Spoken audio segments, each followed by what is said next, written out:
High everyone, welcome back to my channel. कसे आहात तुम्ही सगळे? आय होप तुम्ही सर्व मस्त आणि मजेतच असाल.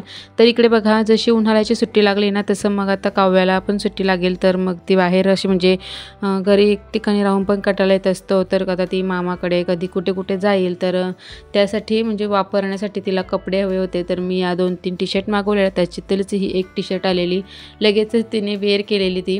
आणि मग आम्ही गेलेलो जरा बाहेर, म्हणजे पनवेलला जरा शॉपिंग करायची होती. तर त्यानिमित्तानेच, आणि तसे पण तिला घेऊन जाणं कधी होत नाही शाळेच्यामुळे. तर म्हटलं होतीच सुट्टी, तर मग तिला पण घेऊन गेलेलो. आणि इकडे बघा आलेलो ज्वेलर्समध्ये. जसं की तुम्ही मागच्या काही ब्लॉगमध्ये माझ्या बघितलं असेल, मी 1-2 वेळा ज्वेलर्समध्ये येऊन गेलेली.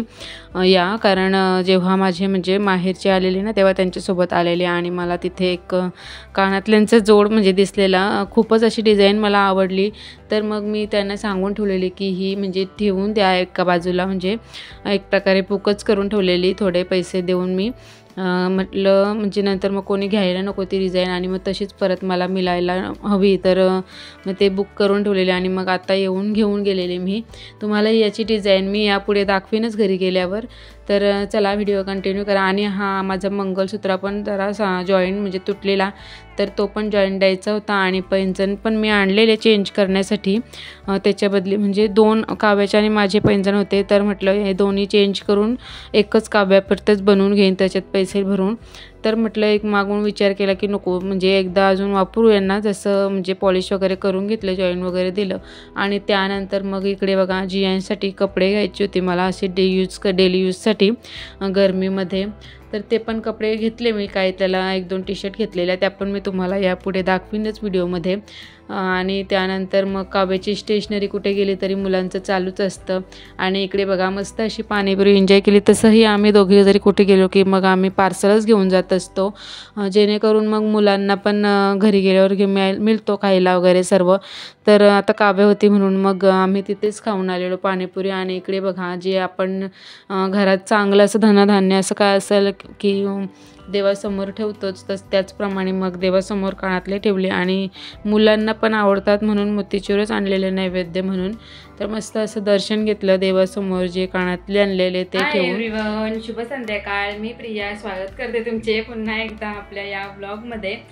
तर बघा, काल गेलेली मी, जसे की तुम्ही बघितलंच असेल या अगोदरच्या ब्लॉगमध्ये, की मी शॉपिंग करण्यासाठी गेलेली. अशी थोडीशी शॉपिंग करायची होती, तर तीच मी काल मला काही दाखवायला भेटली नाही तुम्हाला. म्हटलं उद्याच दाखवीन, कारण लेटच झालेलं यायला, जरा जेवणाचं वगैरे आवरता मला वेळच झालेला. तर म्हटलं दाखवावे तुम्हाला मी जे काय छोटीशी शॉपिंग केली ती. तर व्हिडिओ कंटिन्यू करा या. जसं की मी तुम्हाला सांगितलेली की मी गेलेली बाहेर शॉपिंगला. तर पहिल्यांदा माझी मोठी म्हणजे जी माझी कालच्या दिवसातील मोठी शॉपिंग होती ती तुम्हाला मी दाखवते. तर बघा, हे कानातले मी काल घेऊन आलेली. जसे की तुम्हाला मी काही महिन्यांपूर्वी 1-2 महिन्यापूर्वी ज्वेलर्समधला व्हिडिओ शूट केला, तुम्ही बघितला असेलच. तर काही मला माहिती नाही, पण आई माझी आणि बहीण मी गेलेलो दुसरे त्यांच्यासाठी. पण तिथे मला हे कानातले दिसलेले आणि मला आवडले, खूप आवडली ही डिझाईन. म्हणून मी त्या ज्वेलर्स सांगितले तिथे की हे कानातले बाजूला ठेवून द्या, 1-2 महिन्यांनी मी येऊन घेऊन जाईन. त्याचा थोडे पैसे मी देऊन ठेवलेले, म्हणून त्यांनी बाजूला काढून ठेवलेले. त्याच्यावर पण माझे परत 1-2 फेऱ्या झालेल्या. म्हटलं बघू. तर मग शेवटी मी काल मी हे घेऊन आले. हे बघा, 5 ग्रॅम 800 मिली आहे, जवळजवळ अर्धा तोल्याच्या वर आहेत. आणि अशी डिझाईन आहे त्याची. आणि मागे अशी याला बटणं आहेत. हे बघा, कशी वाटली मला कमेंट करून नक्कीच कळवा या कानातल्यांची डिझाईन. आणि दुसरे एक चांदीमध्ये मी पैंजण बनवणार होती. तर हे काव्याचे आणि माझे पैंजण होते, हे काव्याचे आहेत. आणि माझे थोडे तुटलेले. तर माझा विचार होता की दोन्ही पण मोडून एकच काव्यासाठीच बनवेन, थोडे पैसे त्याच्यात जसं लागतील तसं सिंपलमध्ये डेली यूजसाठी तिला बनवीन. तर मागवून तिथंच विचार केला की बघू एकदा डाग देऊन, म्हणजे यांना दुरुस्त करून पॉलिश वगैरे करून घेतले.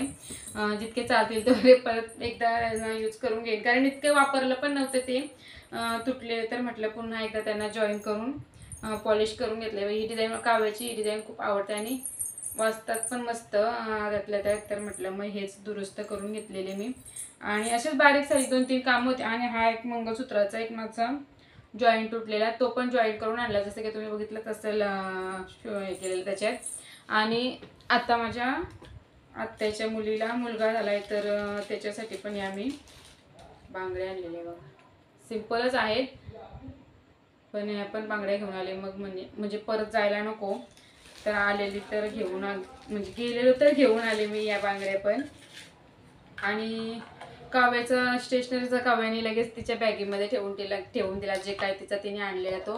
आणि जियांसाठी म्हटलं आता गरमीमध्ये असे सॉफ्टमध्ये टी शर्ट तुम्ही बघितले असते त्या शॉपमधून आणले. त्या सिंपलच आहे आणि कपडा एकदम सॉफ्ट आहे. याला मागून पण अशी डिझाईन आहे आणि पुढे असं आहे आणि एकदम सॉफ्ट कपडा आहे. आणि ही एक अशी लॉंग स्लीव्जमध्ये आहे पण म्हणजे एकदम सॉफ्ट आहे पण गरमीला वापरण्यासाठी. आणि ते काय जाड पण नाही, चांगली आहे, क्वालिटी पण चांगली वाटली मला म्हणून मी या 2 टी शर्ट जेंट्ससाठी घेऊन आले. जेणेकरून आता गरमीमध्ये ही आणि ही जरा कुठे जायचं असं म्हणजे चांगल्या ठिकाणी जरा काही म्हणजे सिंपल कार्यक्रम असेल तर ही टी शर्ट जरा मला बरी वाटली. लॉंग स्लीवची कलर पण नव्हता त्याचा आणि असा पण कलर नव्हता जीन्सचा. तर म्हटलं 2 टी शर्ट मग त्याच्यासाठी घेऊन आले काव्याची. आता तशी मिशोवरून बरीच शॉपिंग झाली. जीन्सला कसा साईज प्रमाणे त्याला कधी पण नेहमी म्हणजे त्याच्या वयाप्रमाणे कपडे मागवले का मग ते मोठेच येतात. तर म्हणून लोकल मार्केटमधूनच जीन्सला घेण्याचा विचार केलेला. तर बघू अजून कसं आता अजून लग्न सीझनमध्ये आता कपडे लागतीलच घ्यायला पण हे वापरण्यासाठी मी त्याला घेऊन आलेले. तर अशी होती माझी ही छोटीशी शॉपिंग. कशी वाटली मला कमेंट करून कळवा. आणि हा कानातल्यांची डिझाईन कशी वाटली ती पण मला कमेंट करून तुम्ही कळवा. लाईट जरा कमी जास्त होत्या आता उन्हाळ्याच्या दिवसात लाईट जाण्याचं पण प्रमाण खूप वाढलं आहे. असो तर कशी वाटली माझी शॉपिंग मला कमेंट करून नक्कीच कळवा. आणि चला बाय. तर बघा त्यानंतर मग सर्व आवरून मी आलेली इकडे किचनमध्ये. आता तसं पण खूपच गरम होते आणि गरम काही खायची प्यायची इच्छा होत नाही. तर म्हटलं कोल्ड कॉफीच बनवावी. तर त्यासाठी बघा इथे मी कोल्ड कॉफीच बनवायला घेतलेली. तर इथे मी कपामध्ये थोडीशी कॉफी 1-1.5 चम्मच कॉफी असेल आणि त्याच्यात तुम्हाला दिसत असेलच त्याचप्रमाणे 1-1.5 चम्मचच मी फक्त साखर घेतलेली. आणि त्याच्यात थंड पाणी टाकून फेटून घेतले ते चांगलं चमच्यामध्ये.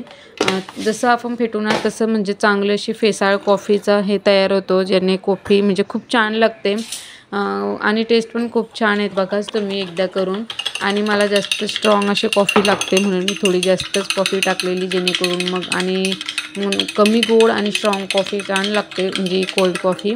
बघा तुम्ही एकदा ट्राय करून. तर बघा खूप वेळाने अशी फेटून झाली ना त्यानंतर अशी म्हणजे फेसाळ झालेली. आणि त्यानंतर मग मी ती दोन्ही कपांमध्ये काढून घेतली थोडी थोडी काव्याच्या पप्पांना आणि मला.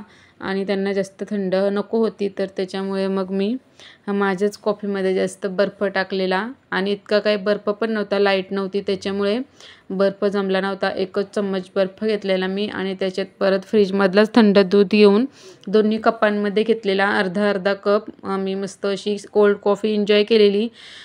बघा तुम्ही एकदा ट्राय करून. आणि खूप छान लागते. आणि तशी पण आता म्हणजे बाहेर कुठे जाऊन पिण्यापेक्षा घरीच बनवलेली मी.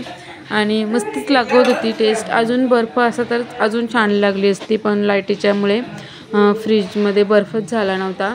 आणि बघा मस्त अशी टेस्ट केली आणि मस्तच लागत होती. मी जास्त करून इतकी काय हे करत नाही पण यावेळेस केलेली. आणि त्यानंतर बघा संध्याकाळच्या वेळेला आज होती हनुमान जयंती तर त्याच्या निमित्तानेच आमच्या गावात पालखी होती हनुमान जयंतीनिमित्त.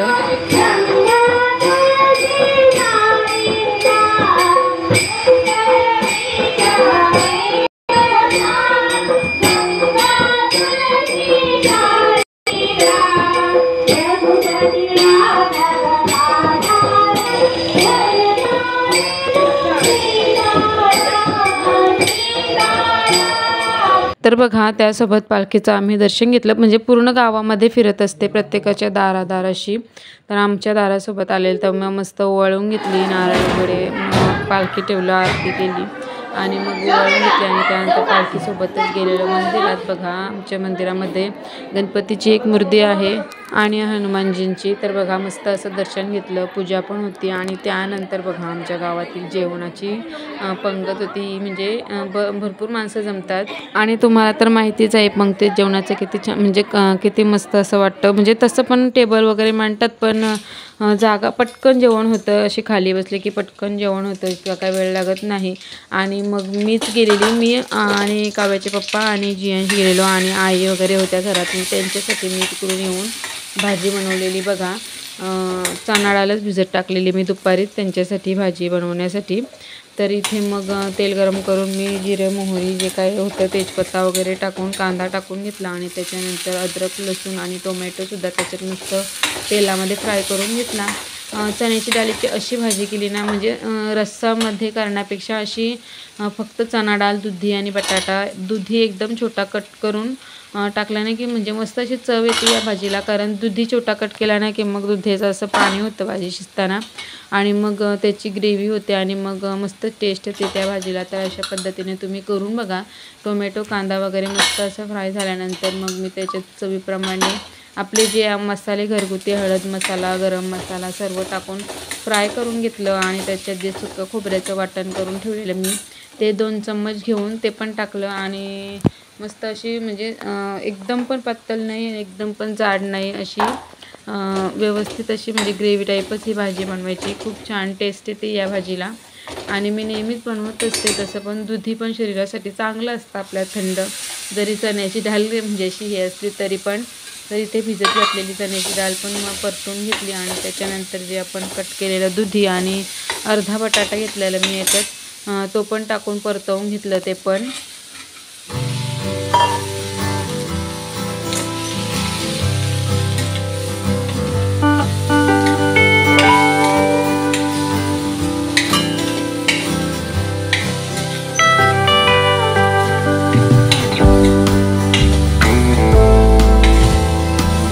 तर बघा इथे डाळ दुधी सर्व असं मसाल्यामध्ये परतवून घेतलं आणि त्याच्यानंतर झाकण ठेवून 4 ते 5 मिनटं फक्त वाफ काढून घेतली पाणी वगैरे न टाकता आणि मग पुन्हा एकदा चमच्याने परतवून घेतले। अशा केल्याने ना की मस्त अशी म्हणजे मसाले वगैरे मुरतात भाजीमध्ये पाणी न टाकता एक वाफ काढून घ्यायची तशीच। आणि त्यानंतर मग मी गरम पाणी करून ठेवलेलं एका साईडला पहिलेच तर ते पण टाकून मस्त अशी उकळी येऊ दिली। चणा डाळ शिजायला कुकरमध्येच बनवायची होती मला पण म्हटलं आता थोडीच भाजी होती आणि कुकर माझा थोडा मोठा आहे मग मोठ्या कुकरमध्ये थोडी भाजी मग बनवण्यापेक्षा मी कढईमध्येच बनवलेली। थोडा वेळ लागलेला मला ही भाजी व्हायला। तर बघा इथे आता बऱ्याच वेळानंतर मी ही शूट केलेली म्हणजे भाजी जवळजवळ होतच आलेली आणि मग लास्टलाच मीठ टाकलेलं आणि थोडीशी कोथिंबीर टाकलेली वरून आणि मस्त अशी परतवून घेतली। जे दुधी आणि बटाटे होते ना म्हणजे त्यांचं पूर्ण असं विरघळूनच गेलेलं त्या भाजीत आणि अशी ती दुधी वगैरे विरघळला ना की या भाजीत खूप छान टेस्ट आहे। आणि जे जे थोडे थोडे होते दुधीचे म्हणजे तर ते पण मी चमच्याने असे मॅश करून घेतले जेणेकरून भाजीला असे मस्त असं टेक्स्चर येईल जाड असं आणि टेस्ट पण खूप छान येते। तुम्ही बघा एकदा अशी करून भाजी जर तुम्हाला रस्स्याची वगैरे भाजी खाऊन कंटाळा आलेला असेल तर असो। तर चला आता मी व्हिडिओ इथेच एंड करते आजच्या व्हिडिओमध्ये इतकंच। तुम्हाला कसा वाटला माझा आजचा व्हिडिओ आवडले असेल तर व्हिडिओला लाईक आणि चॅनलला सबस्क्राईब करायला विसरू नका। चला तर भेटू उद्याच्या ब्लॉगमध्ये। Bye bye.